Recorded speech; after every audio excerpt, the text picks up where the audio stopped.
개똥 같은 소리입니다. 장동혁 대표 중심으로 지금 똘똘 뭉쳐서 잘 돌아가고 있다. 흔들지 말라. 예. 우리가 장동혁입니다. 응원해요. 사랑합니다. 장동혁 대표님. 사랑해요. 그때 그렇게 국민들이 이해를 해가지고 역대 최대의 득표율 차이로 대선 졌습니까? 그만큼 민주당 진영을 향해서 국민들의 반감이 컸던 거예요. 하지만 민주당 대통령 중에서는 감옥 간 사람은 없죠. 한동훈 전 대표의 경향신문 인터뷰 굉장히 화제가 되고 있습니다. 과거에 윤석열이 나를 어벅혔느냐? 개똥 같은 소리입니다. 개똥 같은 소리라고 인터뷰를 해버렸거든요. 그런데 이런 한동훈을 대상으로 재밌는 현상이 개혁신당의 이준석 그리고 국민의힘의 장예찬 여의도연구원 부원장이 함께 한동훈을 동시다발적으로 비판을 하고 있거든요. 이 저희는 무엇일까? 라는 대목에서 토론이 좀 필요합니다. 자유롭게 토론해 보겠습니다. 손수조 님의 얘기를 듣고 싶어요. 먼저. 손수조 대변인의 네. 먼저 선공 들어가겠습니다. 아니요, 저는 이제 지금 한동훈을 공격한 이준석, 장예찬이 같이 공격한다. 근데 조국 대표 지금 조국혁신당의 조국 대표 지금 한동훈 공격하고 있고 뭐 지금 전면적으로 공격을 받고 있는 것 같은데 예. 일단 뭐 국민의힘 내부 상황을 조금 말씀드리자면 예. 어쨌든 전당대회라는 공식 플랫폼 통해 가지고 이제 당원들에서 대표로 당선된 분이잖아요. 그러면은 장동혁의 시간이에요. 지금은 장동혁 중심으로 지금 가야 되는 게 맞거든요. 어쨌든 좀 드리고 싶은 말씀이 장동혁 대표 중심으로 지금 똘똘 뭉쳐서 잘 돌아가고 있다. 흔들지 말라. 예. 100만 당원 예. 지금 돌파했다. 예. 예. 그래서 똘똘 뭉쳐서 잘해보겠다. 예. 뭐 이렇게 전체 말씀. 잘 먹고 잘 살겠다는 말씀을 드리고요. 혹시 뭐 두 분 중에 한분 이거 지금 자유 토론 시간이기 때문에 제가 주재할 필요가 없어요. 아니 너무 재밌는 얘기라 다 예. 듣고 싶어 난. 예. 저는 장동혁 대표가 잘하고 있다라는 말을 처음 들었어요, 솔직히. 최근에 들어서. 대변인으로 나와서요. 왜냐하면 심지어 조선일보까지도 망상의 힘에 빠졌다 이런 사설이 나올 정도로 지금 장동혁 대표 체제가 문제가 있다라고 생각이 들고요.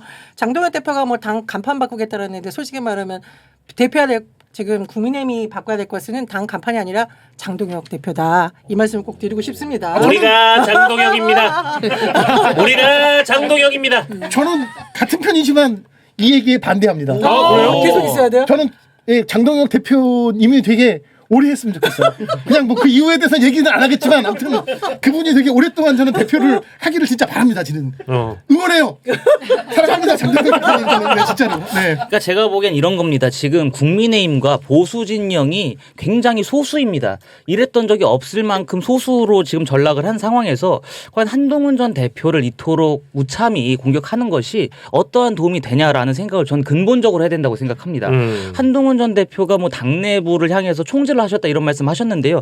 장동혁 대표 체제가 출범한 이후 한동훈 전 대표가 당을 향해서 이렇게 공격하신 건 없어요. 한동훈 전 대표가 과거에 최근 들어서 인터뷰를 뭐라고 하셨냐면 당 내부 정치인을 향한 비판은 내가 이제 하지 않겠다라고 말씀하신 대로 전혀 안 하셨거든요. 예. 그리고 뭘 하셨냐. 대장동 항소 포기가 금요일 자정에 만료되는 거였습니다. 근데 그것을 국민의힘 인사들 아무도 모르다가 SBS 단독으로 나오니까 8시 뉴스 단독으로 나오니까 그때서 이제 한동훈 대표가 계속해서 공격을 가했단 말이죠.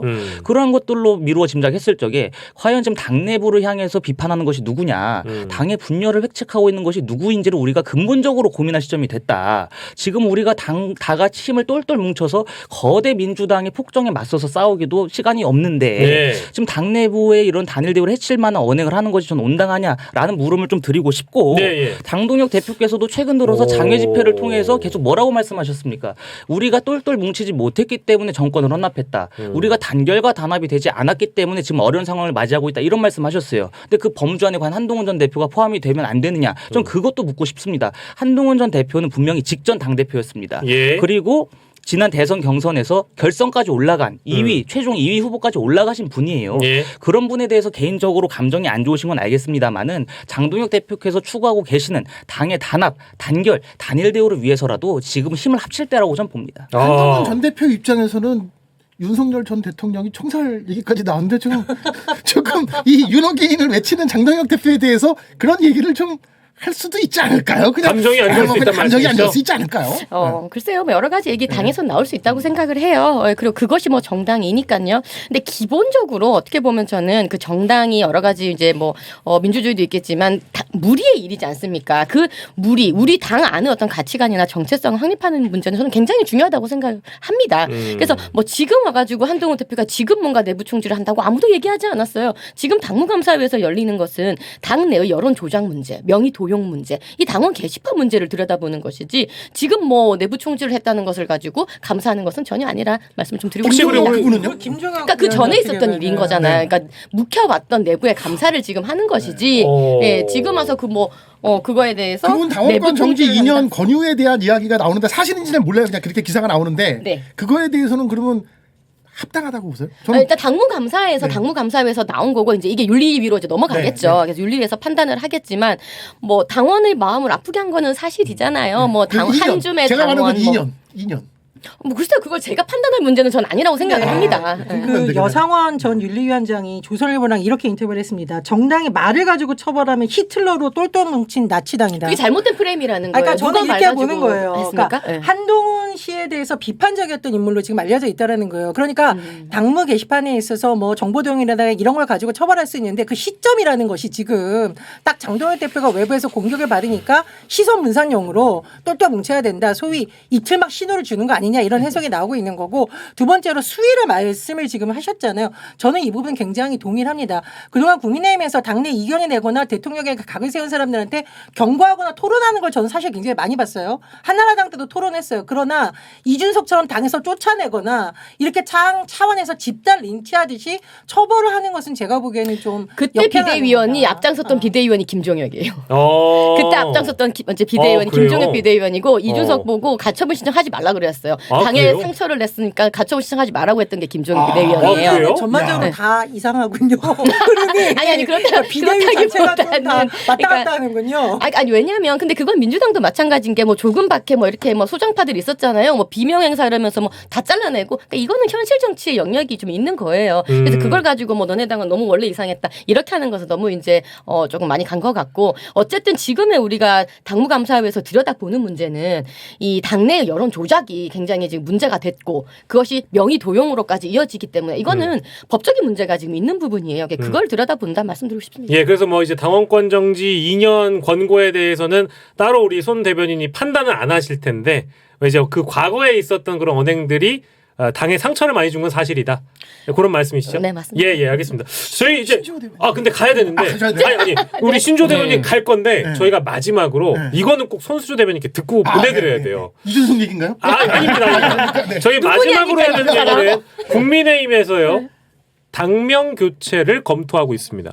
혹시 우리 손수조 대변인께서는 당명 교체를 하는 방향이 좋습니까? 아니면 그대로 잔존하는 게 맞습니까? 제가 한나라당 때 들어와서 새누리당, 자한당, 미통당 와우. 지나서 여기까지 왔거든요. 예. 근데 당명을 바꿀 때마다 위기였고 예. 또 당명을 바꾼다 해가지고 또 그렇게 썩 나아졌다고 볼 수도 없어요. 그럼 안 바꾸는 게 맞습니까? 저는 그냥 국민의힘 그대로 있으면서 어. 그 뭐 포장 외연을 바꾸기보다는 그 내부의 콘텐츠, 우리 예. 당의 정체성 확립 네. 이런 부분들이 더 중요하다고 저는 생각합니다. 콘텐츠가 중요하다. 그러면 만약에 바꾼다라고 전제를 하면 우리 손수조 대변인께서는 어떤 단어가 당명에 들어갔으면 좋겠습니까? 자유.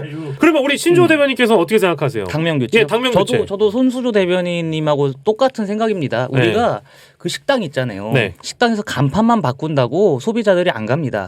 간판을 바꿨는데 내부 인테리어도 그대로고 네. 종업원도 바뀐 게 없고 매뉴얼 레시피가 기존과 상반되지 않는다면 네. 그 식당을 가겠습니까? 오히려 지나가는 행인들이 저 식당은 날 속였네. 간판만 가른 거야? 이러면서 네. 더 힐난할 겁니다. 네. 그렇기 때문에 그 전에 선행되어야 될 조건들이 여러 개가 있죠. 장동혁 대표께서 오늘 말씀하신 게 제가 보니까 계엄 이야기를 하시면서 예. 당시에 자신을 제외한 그 본회의장에 들어가지 못한 90명의 의원 모두가 만약에 그 계엄 해제 표결을 했다면 네. 계엄 해제 요구안을 찬성했을 것이다 이렇게 밝히셨습니다. 네. 지금 입장이 조금씩 바뀌고 있죠. 예. 이렇게 내년 올해 연말 연초 정도로 해가지고 장동혁 대표가 국민의힘의 쇄신 로드맵을 아주 구체적으로 내놓은 다음에야 예. 당명 교체하는 것이 저희가 더 효과가 있지 그렇지가 않고 무조건 간판만 갈아댄다. 이거는 저는 오히려 역효과를 날 거라고 봅니다. 우리 그러면 만약에 바꾼다고 하면 마찬가지로 어떤 단어가 들어가는 게 좋겠습니까? 저는 그냥 이럴 바엔 보수당으로 했으면 좋겠습니다. 오, 보수당. 왜냐하면 클래식해. 우리가 좋다, 네, 좋다. 당명이라는 건 클래식해야 돼요. 오. 계속 국민의힘, 뭐 미래통합당 이러다 보니까 자꾸 바꾸는 겁니다. 예, 예. 차라리 보수당으로 해가지고 우리가 보수주의의 가치를 실현하겠다. 예. 이렇게 하다 보면은 예. 그 보수당에서 다른 당으로 이름 바꾸기 굉장히 힘들어집니다. 그렇죠. 그럼 너네 당은 보수당인데 보수주의 가치를 신봉하지 않는 거야? 예. 이런 비판이 거세질 것이기 보수의- 때문에 어. 네, 차라리 그냥 보수당으로 하는 것이 어. 깔끔하고 해외에도 알리기 더 좋습니다. 야, 자, 두 분은 어떻게 해서 보십니까? 당명 교체. 저는 구두이 말하는데 당명을 교체한 게 아니라 대표를 교체해야 된다. 그리고 이제 좀 천박하다는 표현을 쓰셔서 제가 어쩔 수 없이 쓰는데 지금 국민의힘이요. 네? 문제가 생기면 어떤 천박한 정치를 해왔느냐. 네. 일단 큰절을 합니다. 그리고 울어요. 그리고 갑자기 색깔을 바꿔요. 이거 다 세금 들어가는 겁니다. 정당에 지급되는 정당 보증과 관련된 건데 문제는 뭐냐면 아까 식당 얘기하셨잖아요. 식당에서 손님들에게 맛없는 음식 정도가 아니라 사간 음식을 팔았어요. 이게 바로 윤석열입니다. 그러면 이 사간 음식이 왜 나왔느냐. 사장이 계속 조리사한테 상한 음식을 내게 했느냐 아니면 원재료가 잘못됐느냐 이런 걸 해야지 인테리어 이 문제가 아니거든요. 제가 말하는 건 뭐냐면은 국민의힘은 도대체 무엇을 하려는 정당인가 누구를 대변하는 정당인가에 대해서 정립이 안 돼 있어요. 그런 상태에서 당명만 바꾼다고 국민들이 국민의힘 어떤 정당이냐라는 것을 알 수가 없다. 그리고 제가 누누이 말하는데 왜 이게 되게 안타깝냐면은 이거 지금 라떼아가 된 거 같아서 죄송한데 이 논쟁을 20년째 국민의힘이 하고 있는데 아직까지도 제대로 안 되고 있다. 이건 굉장히 안타까운 부분입니다. 김도현 작가님은요?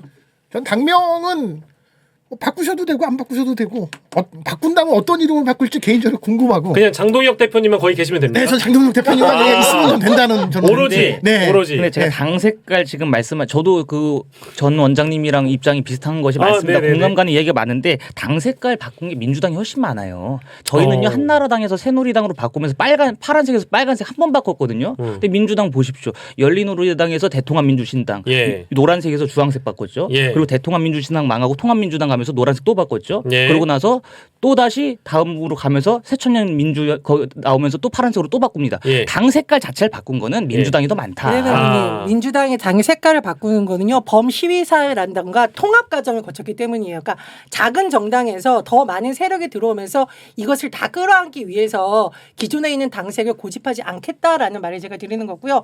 국민의힘이 옛날에 빨간색, 흰색 바꾸고 핑크색 바꾸고 이런 거는 국민의힘에 대한 비판 여론이 너무 크니까 그때 고육기책으로 바꾼 겁니다. 예를 그렇게- 들면은 예를 들면 그 핑크색으로 바꾼 거 있잖아요. 미통당 시절. 그 핑크색 한번 보세요. 그 핑크색이라는 게 왜 만들어졌냐면은 그때 여러 가지 당이 어려웠어요. 그리고 왜 뛰쳐나가느냐 배신자다 아니다 우리는 뭐 박근혜 정신을 지켜야 된다 이렇게 논란이 되는 가운데서 그냥 거리두기를 하면서 된 거지 큰 정당을 만들어서 같이 가자라고 하는 거하고는 비교하면 안 아니죠. 된다는 그때 말씀을 미래통합당이었습니다. 당명이 미래통합당이었고 여기저기 흩어져 있는 보수 진영을 하나로 합치자 해가지고 미래통합당으로 바꾼 겁니다. 그러면서 분홍색을 잠깐 도입했던 거고요. 그렇게 치면 민주당도 열린우리당에서 민주신당으로 가면서 뭐가 바뀌었습니까? 그럼 민주신당이란 당은 없었죠. 대통합민주신당 있어요. 찾아보세요. 네. 우린 걸 대통합당. 열린우리당에서 대통합민주신당으로 가면서 뭐가 바뀌었습니까? 마찬가지로 시절에는 우리 부대변님이 굉장히 어렸을 때 마찬가지로 대통합민주신당에서 죄송해요. 나이 이듬해 총선 가면서 통합민주당으로 바꿨죠. 그때 뭐가 바뀌었습니까? 그러니까 이거 당 색깔 자체를 많이 바꿨다 이렇게 비판하는 것은 우리가 본질이 저는 아니라고 뭐냐면, 봐요. 색깔을 바꾸는 건 좋은데 누구를 대변하고 어떤 길을 갈지에 대한 것이 안 보인다라는 거예요. 예를 들면 지금 계속 색깔론을 하고 있거나 이런 걸 하고 있잖아요. 그러면 국민들이 도대체 저 정당에 뭘 가려는 거냐. 그러니까 뭐 따뜻한 보수를 가려는 건지 개혁 보수를 가려는 건지 아니면 안보를 중심에 둔 강성 보수로 가는 건지 뭘로 간지 알 수가 없다라는 거예요. 지금 민주당 얘기를 하셨는데 대통합신당 같은 경우에 제가 말씀을 드리지만 시민사회라든가 이렇게 제외 정당 밖에 있던 세력을 끌어안으면서 만든 겁니다. 그러니까 왜 이렇게 당을 합했는지 이 정당의 색깔을 왜 바꿨는지 국민들이 이해를 할 수 있었는데 지금 하고 있는 작업은 색깔이 중요한 게 아니라 본질적인 문제에 있어서 뭐가 바뀌는지 잘 모르겠다라는 아니 거죠. 그때 그렇게 국민들이 이해를 해가지고 역대 최대의 득표율 차이로 대선 졌습니까? 그렇게 말씀하시면 안 돼요. 정략적으로 피해 나가려고 색깔 바꾼 거 아닙니까 그 당시에? 지금 바로 이명박 정동영 두 분 대선 나온 게요 역대 최대 득표율 차이였습니다. 그만큼 민주당 진영을 향해서 국민들의 반감이 컸던 거예요. 하지만 민주당 대통령 중에서는 감옥 간 사람은 없죠. 갑자기요? 여기서 그 얘기를 할까요? 그렇습니다. 갑자기 예. 역대 최고. 아니, 근데 제가 오늘 역대 최고로 이기신 분. 네, 말씀하세요. 요거 하나만 제가 뭐 요거 하나 말씀드리고 싶은 게 오늘이 12월 19일입니다. 예. 이게 우리 보수 진영에게는 굉장한 축제의 날이에요. 예. 이명박 대통령의 생일이자 결혼기념일, 대통령 당선일. 그리고 박근혜 대통령의 대통령 당선일입니다. 아, 그걸 왜 붙은 거예요? 이날을 저희가 기억하면서 앞으로 다시금 국민들의 선택을 받을 수 있게 노력을 해야 된다라는 말씀 드리고 싶었던 윤석열 거예요. 대통령 생일이나 뭐 그런 것까지 하지 아니, 않는 윤석열 대통령 어제 생일이었잖아요. 아, 네, 네. 어제. 부대방님 12월 3일은 무슨 날인지는 아시죠? 아, 그거 다 기억하죠. 그걸 네. 더 기억해야 되죠. 12월 그래요. 11일 갈 때가 아니라. 알겠습니다. 여러분들께서 지금 왔다리 갔다리당 뭐 이런 거 뭐 불구스무리당 뭐 자유당 공화당 자유수화당. 자유수호당 이런 것도 있고 뭐 자유당은 그 이승만 시절의 자유당이었고 자유당이죠. 또 공화당은 또 저기 박정희 박정희 시절의 시대죠. 그거였고 아까 자유의 경우에는 또 손수조 대변인이 자유란 이름이 들어갔으면 좋겠다 이래 주셨고 우리 신조호 대변인께서는 사실 이제 뭐 이름 안 바꿨으면 좋겠다 이럴 거면 그냥 보수당 해라 지금 이런 논의였고요.